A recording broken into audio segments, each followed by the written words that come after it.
नमस्कार,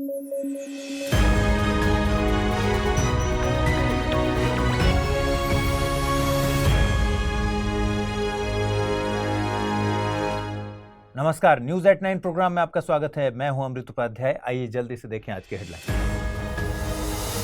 ब्रिक्स में शामिल होना चाहता है पाकिस्तान, सदस्यता के लिए ऑफिशियली किया अप्लाई। उभरती राष्ट्रीय अर्थव्यवस्थाओं का समूह है ब्रिक्स। मध्य प्रदेश का शिक्षा मॉडल होगा पूरे देश में लागू, नीति आयोग ने की सिफारिश। 50 से कम स्टूडेंट्स वाले स्कूलों को किया जाएगा मर्ज।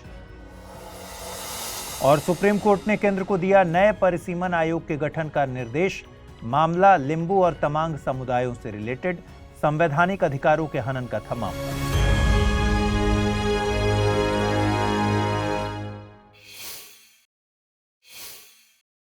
आइए खबरों की शुरुआत करें। अपने सबसे खराब आर्थिक और राजनीतिक संकटों के दौर से गुजर रहा पाकिस्तान चाहता है कि उसे ब्रिक्स समूह में शामिल कर लिया जाए। हाल ही में खबर आई कि पाकिस्तान ने कंफर्म किया है कि उसने ब्रिक्स समूह में सदस्यता के लिए ऑफिशियली अप्लाई कर दिया है। दरअसल इस साल ब्रिक्स का सम्मेलन दक्षिण अफ्रीका में हुआ था। इस सम्मेलन में अर्जेंटीना, मिस्र, इथियोपिया, ईरान, सऊदी अरब और संयुक्त अरब अमीरात को नए सदस्यों के रूप में शामिल किया गया था। अब अगला ब्रिक्स सम्मेलन 2024 में रूस में होना है और ये सारे नए सदस्य औपचारिक रूप से रूस में सम्मेलन में ब्रिक्स समूह का हिस्सा बन जाएंगे। अब पाकिस्तान भी इस ग्रुप का हिस्सा बनना चाहता है। पाकिस्तान का कहना है कि पाकिस्तान के अधिकांश ब्रिक्स मेंबर्स के साथ साथ नए शामिल मेंबर देशों से दोस्ताना रिश्ते हैं। पाकिस्तान का मानना है कि पाकिस्तान मल्टीलैटरलिज्म या बहुपक्षवाद का प्रबल समर्थक है और कई बहुपक्षीय संगठनों के सदस्य के रूप में पाकिस्तान ने वैश्विक शांति और विकास के लिए महत्वपूर्ण भूमिका निभाई है। ब्रिक्स में शामिल होकर पाकिस्तान अंतर्राष्ट्रीय सहयोग को आगे बढ़ाने और समावेशी बहुपक्षवाद को पुनर्जीवित करने में महत्वपूर्ण भूमिका निभा सकता है। तो चलिए अब समझते हैं कि ब्रिक्स क्या है और ये क्यों इतना इंपॉर्टेंट है। देखिए, ब्रिक्स उभरती या विकासशील राष्ट्रीय अर्थव्यवस्थाओं का एक समूह है। ब्रिक्स कोई अंतर्राष्ट्रीय अंतर सरकारी संगठन नहीं है, न ही यह किसी संधि के तहत बनाया गया है। इसे 5 देशों का एकीकृत प्लेटफॉर्म कह सकते हैं। लेकिन शुरुआत में इस समूह में केवल 4 देश थे। ये देश थे ब्राजील, भारत, चाइना और रूस, और इस समूह का नाम था ब्रिक। पहला ब्रिक शिखर सम्मेलन वर्ष 2009 में रूस के येकतेरिनबर्ग में हुआ था और इसमें वैश्विक वित्तीय व्यवस्था में सुधार जैसे मुद्दों पर चर्चा हुई। बाद में 2010 में दक्षिण अफ्रीका ने ब्रिक ग्रुप में शामिल होने के प्रयास शुरू किए और मार्च 2011 में दक्षिण अफ्रीका ने पहली बार चीन के सान्या शहर में आयोजित हुए तीसरे ब्रिक्स शिखर सम्मेलन में हिस्सा लिया। ब्रिक्स देशों में अलग अलग सेक्टर्स में सहयोग देखने को मिलता है, जैसे आर्थिक सहयोग, सांस्कृतिक सहयोग और राजनीतिक और सुरक्षा सहयोग। देखिए, ब्रिक्स देशों के बीच सहयोग शुरू करने का मुख्य कारण वर्ष 2008 का वित्तीय संकट था। इस वित्तीय संकट ने दुनिया में डॉलर डोमिनेंट अर्थव्यवस्थाओं जैसे अमेरिका की स्टेबिलिटी पर डाउट पैदा कर दिया था। इन वित्तीय संकटों ने पश्चिमी देशों के प्रभुत्व को कम कर दिया और ब्रिक्स देशों को बहुपक्षीय संस्थानों जैसे IMF, वर्ल्ड बैंक आदि में एक एजेंडा सेटर बना दिया। ब्रिक्स ने अपनी स्थापना के बाद से ही दुनिया की वित्तीय व्यवस्था में संस्थागत सुधार पर जोर दिया, जिसके कारण 2010 में अंतर्राष्ट्रीय मुद्रा कोष यानी IMF के कोटे में सुधार हुआ था। कुल मिलाकर यह कहा जा सकता है कि ब्रिक्स ने अमेरिका और अन्य पश्चिमी देशों के प्रभुत्व को कम करने में सफलता हासिल की। ब्रिक्स की चुनौतियां भी हैं, जैसे 3 बड़े देशों रूस, चीन और भारत के अपने अपने राष्ट्रीय हित ब्रिक्स के लिए चुनौती हैं। खैर, अब ये देखना होगा कि ब्रिक्स के अन्य 4 सदस्य ब्राजील, रूस, भारत और दक्षिण अफ्रीका पाकिस्तान की सदस्यता स्वीकार करने के प्रस्ताव पर क्या प्रतिक्रिया देंगे। आप भी कमेंट करके बताइए कि पाकिस्तान को ब्रिक्स का हिस्सा होना चाहिए या फिर नहीं। शिक्षा एक ऐसा टूल है जिसके माध्यम से पूरे देश में बदलाव होता है, इसलिए शिक्षा में लगातार नवाचार, इनोवेशन होना बहुत ही ज़्यादा ज़रूरी है। ऐसा ही एक नवाचार मध्य प्रदेश में किया गया। इस नवाचार मॉडल का नाम है एक शाला एक परिसर। यह नवाचार मॉडल सफल रहा है। सफलता के कारण मध्य प्रदेश के इस मॉडल को नीति आयोग ने सराहा है और हाल में सभी राज्यों से इस मॉडल को अपनाने की सिफारिश भी की है। आइए समझते हैं कि यह शिक्षा मॉडल क्या है और इसने किस प्रकार से शिक्षा की गुणवत्ता को सुधारा है। दरअसल स्कूलों में शिक्षा की गुणवत्ता सुधारने के मकसद से नीति आयोग ने 2017 में साथी यानी sustainable action for transforming human education project शुरू किया था। इस प्रोजेक्ट में 3 राज्य मध्य प्रदेश, झारखंड और उड़ीसा शामिल किए गए थे। प्रोजेक्ट के तहत 1 किलोमीटर के दायरे में आने वाले मध्य प्रदेश के 35,000 स्कूलों का 16,000 स्कूलों में विलय कर दिया गया था या मर्जर कर दिया गया था।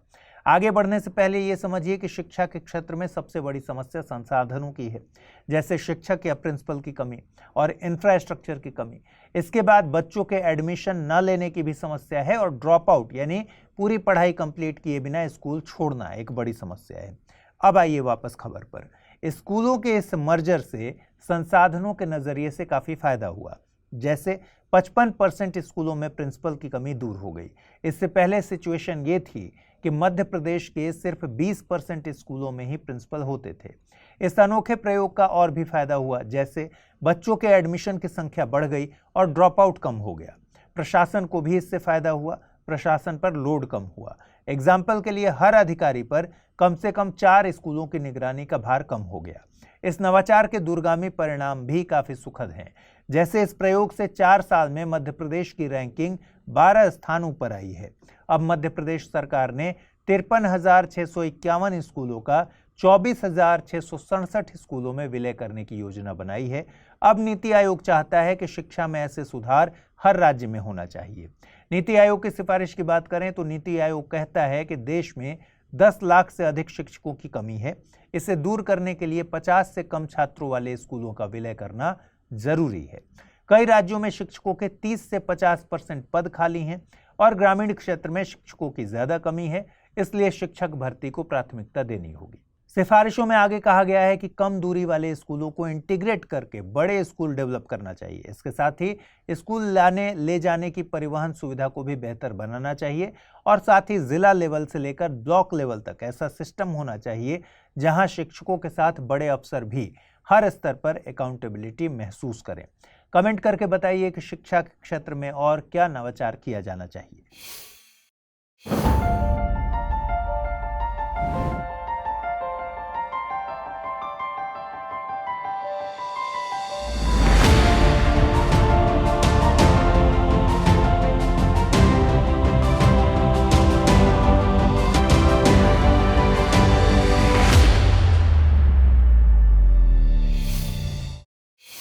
सुप्रीम कोर्ट ने हाल ही में केंद्र सरकार को एक नया परिसीमन आयोग गठित करने का निर्देश दिया है।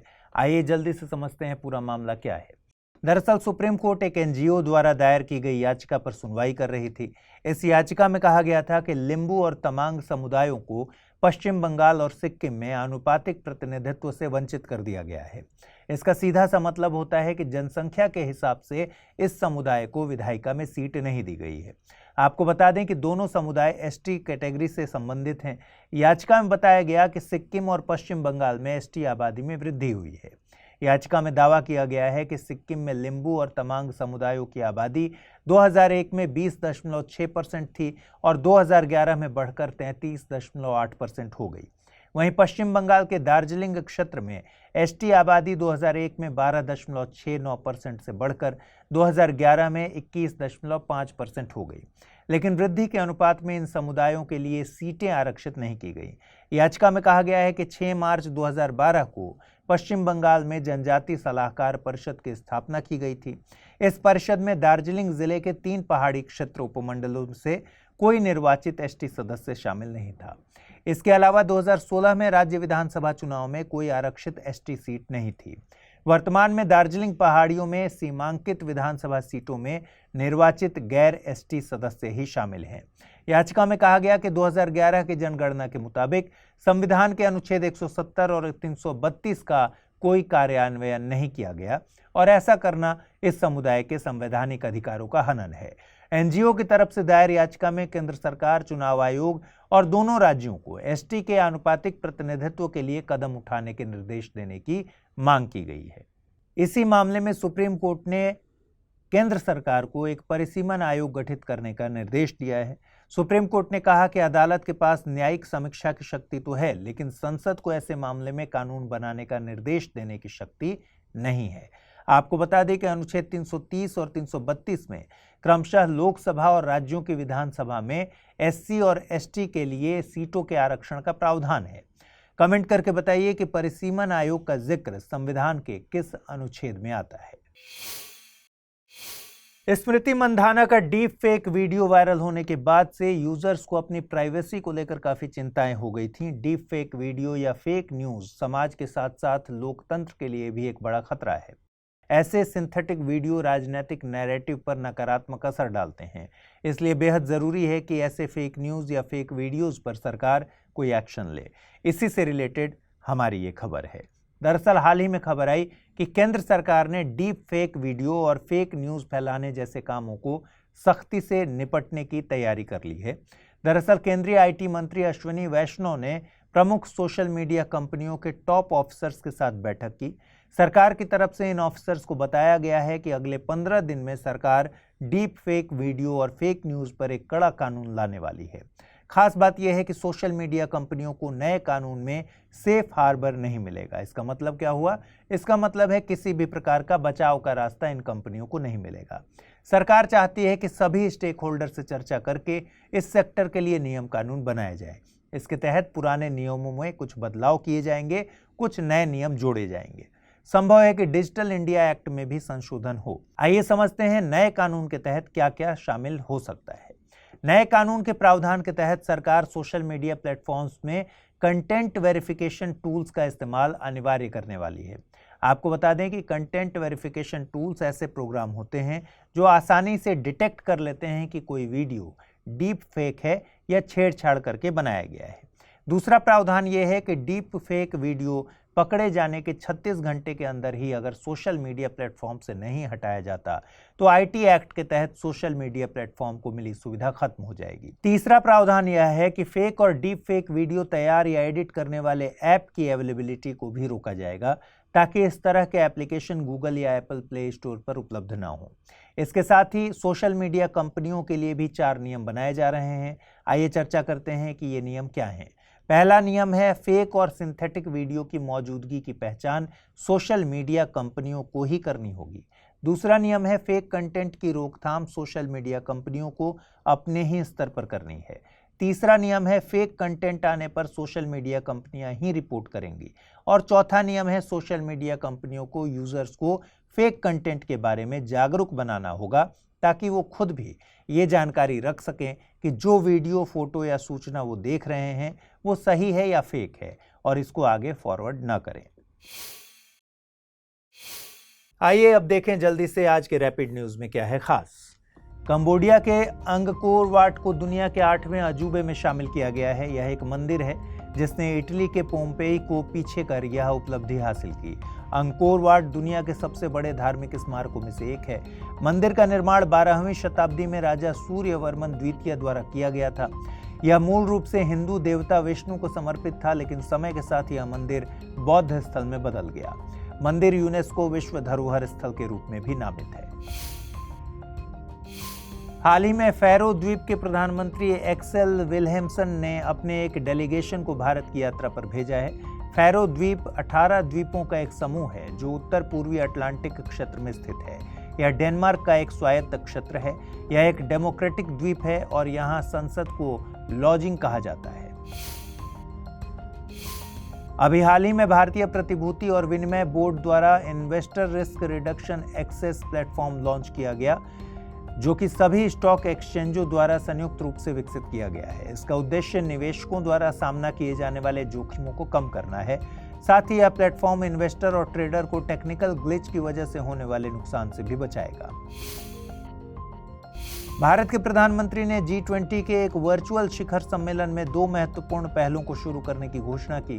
पहली पहल है global digital public infrastructure repository, जिसका लक्ष्य ग्लोबल साउथ में डिजिटल इंफ्रास्ट्रक्चर का विस्तार करना है। दूसरी पहल सोशल इम्पैक्ट फंड है, जो इस डिजिटल विकास के लिए वित्तीय सहायता प्रदान करेगी। कर्नाटक के 2 और जिलों में KFD यानी क्यासानूर वन रोग वायरस की उपस्थिति दर्ज की गई है। KFD एक जूनोटिक बीमारी है। इस बीमारी से बंदरों की मौत से जुड़े होने के कारण इसे बंदर रोग या बंदर बुखार के नाम से भी जाना जाता है। यह बीमारी सबसे पहले कर्नाटक के क्यासनूर वन में 1957 में रिपोर्ट की गई थी, इसलिए इसे क्यासानूर वन रोग नाम दिया गया।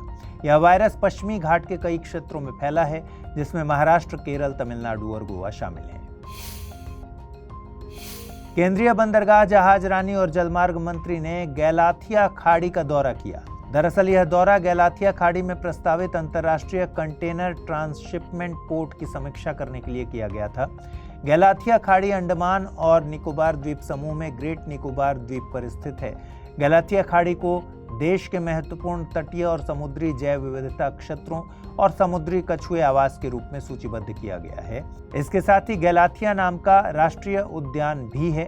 यह ग्रेट निकोबार बायोस्फीयर रिजर्व का हिस्सा है। आइए अब जल्दी से देखें आज के बुलेटिन पर आधारित क्या प्रश्न बन सकते हैं। पहला प्रश्न है, हाल ही में चर्चा में आया फैरो द्वीप समूह कहां अवस्थित है? उत्तर पूर्वी अटलांटिक क्षेत्र में, दक्षिण पश्चिम अटलांटिक क्षेत्र में, उत्तर पूर्वी प्रशांत क्षेत्र में या फिर दक्षिण पश्चिम प्रशांत क्षेत्र में? अगला प्रश्न है, लोकसभा में एससी और एसटी समुदाय के लिए सीटों के आरक्षण का प्रावधान किस अनुच्छेद में है? आर्टिकल 331, 330, 332 या फिर 333? आइए देखें पिछले बुलेटिन में मैंने आपसे क्या सवाल पूछे थे, उनके सही जवाब क्या है। पहला सवाल था, ब्लैक स्पॉटेड क्रोकर या घोल मछली को किस राज्य की राज्य मछली घोषित किया गया है? महाराष्ट्र, गुजरात, पश्चिम बंगाल या फिर मध्य प्रदेश? सही जवाब है ऑप्शन बी, गुजरात। अगला प्रश्न है, निम्नलिखित कथनों पर गौर करिए। दीमक के घर, गेहूं के खेत, वेटलैंड्स, घरेलू कचरा। उपरोक्त में से किससे मीथेन उत्सर्जित होता है? केवल 1 और 2, केवल 1, 2 और 3, केवल 1, 3 और 4 या फिर सभी 4? सही जवाब है ऑप्शन सी, केवल 1, 3 और 4। तो आज इस बुलेटिन में इतना ही। कल रात 9 बजे पूरे हफ्ते के कंपाइलेशन के साथ आपसे मुलाकात होगी। अपना ख्याल रखिए, ठीक से पढ़ाई कीजिए। अगर आप इस बुलेटिन की पीडीएफ हासिल करना चाहते हैं, अमृत उपाध्याय 007 टेलीग्राम चैनल पर इसकी पीडीएफ रोजाना मिलती है। और आज जो सवाल मैंने पूछे हैं उनके जवाब जरूर कमेंट बॉक्स में दीजिएगा। नमस्कार।